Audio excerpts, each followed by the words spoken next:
हम कहे दिया जागा अपर रहा बाई गोड़ के लकड़ रहा भगवान का दिला दी भगवती माई उठाई लग जा काहे भगवती बात है मैं कौन हूं हमको कहां लेके जा ते परला तो समझबई नहीं करते मान ले जब एक लड़का होई अगर शरीर अरवासी रही हाँ अलवासी रही भगवती बाई से पैक बड़ा कह दे ना तोरे लगे पहुंचा दे जब तक पीड़ा खत्म हो जाए तब ए मियां बोला मियां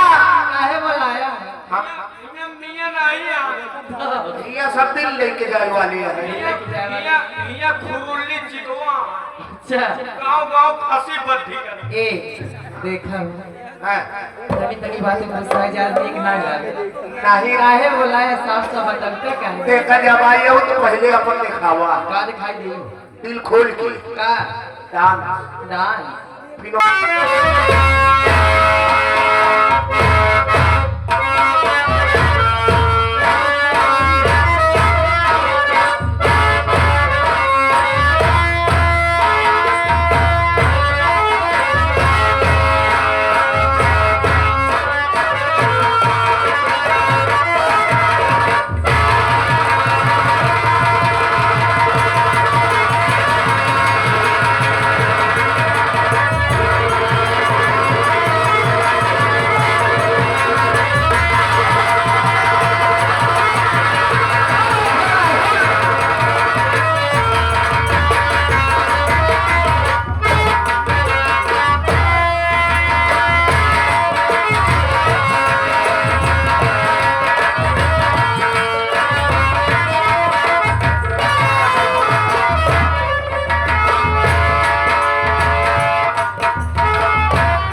मदन कमाने वाले 500 की नोट में 21 रुपए का पुरस्कार हमारे लिए पार्टी का धर्म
ये आगे हमारे सरपंच कहना बा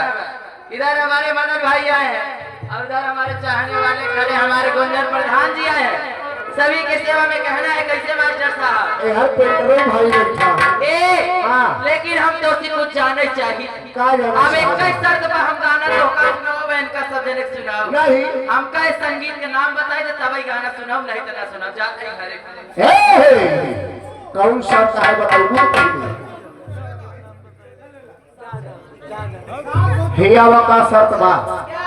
क्या शर्त है तुम्हारा शर्त यह है कि हमका संगीत के नाम बताओ